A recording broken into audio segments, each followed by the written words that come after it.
Assalamualaikum warahmatullahi wabarakatuh. Kami dari kelompok 2 akan mempresentasikan hasil kerja kelompok kami tentang info dan studi kasus perbankan syariah terkini. Berikut saya akan bacakan anggota dari kelompok 2. Yang pertama ada Berliana Anindya Oktaviani, lalu Enma Syarat Kamala, Hernanda Putikasari, Ica Permatasari, Iza Alia Fatma, Galuh Dinarzua Kumala, Febriani Mulyanisi. Langsung saja kita di pembahasan pertama. Pertama, info terkini perbankan syariah mengenai dorongan pengembangan keuangan syariah yang diposting pada Februari 2021, sumber dari www.ojk.go.id. Arah pengembangan sektor jasa keuangan syariah dalam mewujudkan perbankan syariah yang resilient, berdaya saing tinggi, dan berkontribusi signifikan terhadap perekonomian nasional dan pembangunan sosial. Latar belakang yaitu belum memiliki diferensiasi model bisnis atau produk yang signifikan. Indeks literasi dan inklusi produk perbankan syariah masih rendah. Fokus pada tujuan bisnis saja. Kuantitas dan kualitas SDM yang kurang optimal. Teknologi informasi belum memadai. Peluang dan tantangan perkembangan perbankan syariah yaitu ada pertumbuhan ekonomi dalam industri halal, pesatnya kemajuan teknologi dan digitalisasi, serta meningkatnya kesadaran beragama masyarakat Indonesia.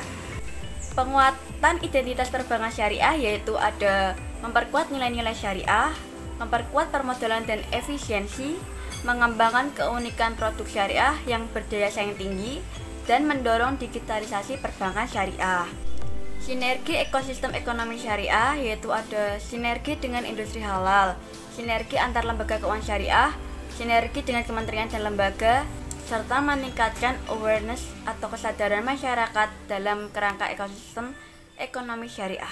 Pada penguatan perizinan, pengaturan, dan pengawasan, terdapat akselerasi proses perizinan melalui adopsi teknologi, mengembangkan pengaturan yang kredibel, meningkatkan efektivitas pengawasan.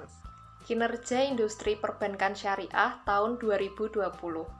Selama tahun 2020, indikator perbankan syariah menunjukkan hasil positif di mana aset, DPK, dan pembiayaan dari perbankan syariah tumbuh walaupun dalam kondisi masa pandemi COVID-19. Pangsa pasar perbankan syariah terhadap perbankan nasional juga meningkat pada tahun 2020, baik dari sisi aset, DPK, maupun pembiayaan.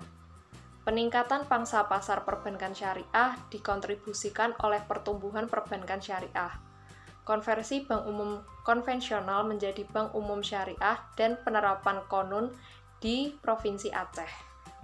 Perkembangan industri bank wakaf mikro atau biasa disebut BWM dan arah kebijakan ke depan.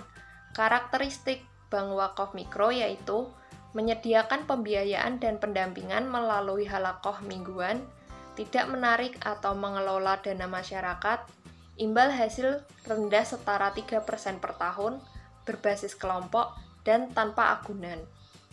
Sedangkan untuk karakteristik arah kebijakan pengembangan BWM ke depan yaitu perluasan lembaga dan nasabah bank wakaf mikro di Indonesia, pengembangan klaster usaha nasabah, penguatan digitalisasi BWM dengan BWM Mobile, BWM Halakoh, BWM Info, serta marketplace BWM, BUMDes, dan UMKM MU. Kolaborasi pengembangan program dengan pemerintah dan BUMN atau BUMD. Selanjutnya, studi kasus perbankan syariah. Dengan penggunaan skema bagi hasil, apakah bank syariah ikut menanggung rugi? Studi kasus ini diposting pada bulan Desember tahun 2020, sumber dari kompas.com. Mendapatkan dana modal usaha di bank syariah berbeda dengan bank konvensional. Jika di bank konvensional, dalam memperoleh keuntungan dikenal dengan bunga, sedangkan di bank syariah tidak mengenal bunga karena dianggap sebagai praktik riba. Walaupun demikian, bank syariah tetap harus memperoleh keuntungan dalam aktivitas operasionalnya.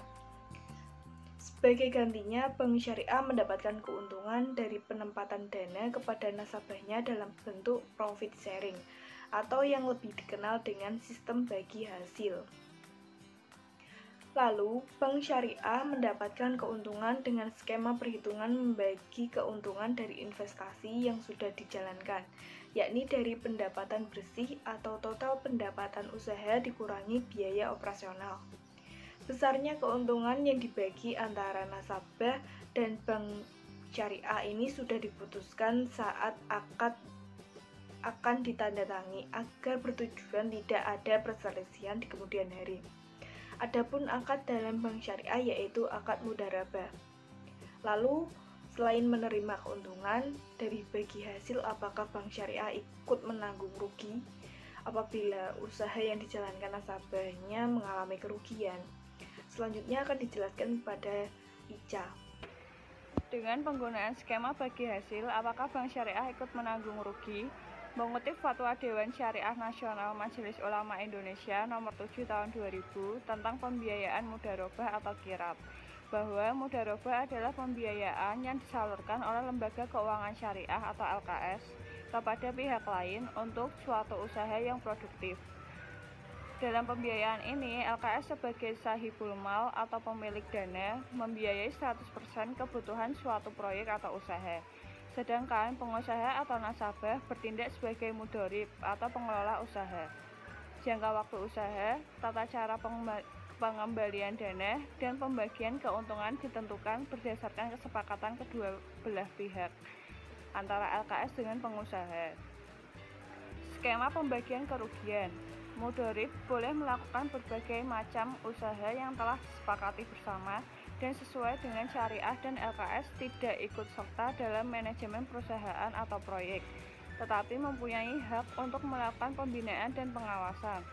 Jumlah dana pembiayaan harus dinyatakan dengan jelas dalam bentuk tunai dan bukan piutang. Dalam fatwanya, MUI menegaskan LKS sebagai penyedia dana wajib ikut menanggung semua kerugian akibat dari mudharabah, kecuali jika mudharib atau nasabah melakukan kesalahan yang disengaja, lalai, atau menyalahi perjanjian. Pada prinsipnya, dalam pembiayaan mudharabah tidak ada jaminan. Namun, agar mudharib tidak melakukan penyimpangan, LKS dapat meminta jaminan dari mudharib atau pihak ketiga.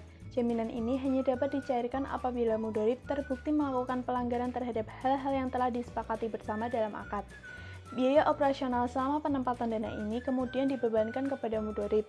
Dalam hal penyandang dana atau LKS tidak melakukan kewajiban atau melakukan pelanggaran terhadap kesepakatan, mudharib berhak mendapat ganti rugi atau biaya yang telah dikeluarkan. MUI sendiri mengatur syarat modal yang diberikan LKS kepada nasabahnya, antara lain, modal harus diketahui jumlah dan jenisnya. Modal dapat berbentuk uang atau barang yang dinilai. Jika modal diberikan dalam bentuk aset, maka aset tersebut harus dinilai pada waktu akad. Kemudian modal tidak dapat berbentuk piutang dan harus dibayarkan kepada mudharib, baik secara bertahap maupun tidak sesuai dengan kesepakatan dalam akad. Berikut syarat pembagian keuntungan dari akad mudharabah.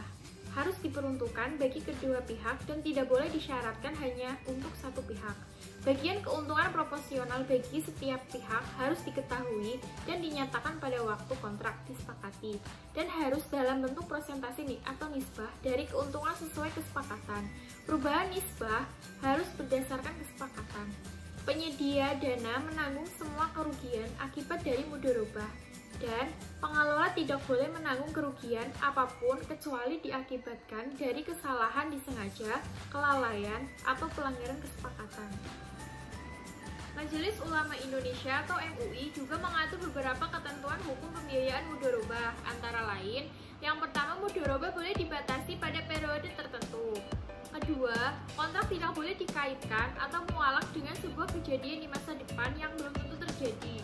Ketiga, pada dasarnya dalam mudharabah tidak ada ganti rugi, karena akad ini bersifat amanah atau yad al-amanah, kecuali akibat dari kesalahan disengaja, kelalaian, atau pelanggaran kesepakatan. Kemudian yang keempat, jika salah satu pihak tidak menunaikan kewajibannya atau tidak terjadi perselisihan di antara kedua belah pihak, maka penyelesaiannya dilakukan melalui badan arbitrasi syariah. Kemudian setelah tidak tercapainya kesepakatan melalui musyawarah. Sekian penjelasan dari kelompok 2. Maaf jika ada salah kata. Terima kasih atas perhatiannya. Wassalamualaikum warahmatullahi wabarakatuh.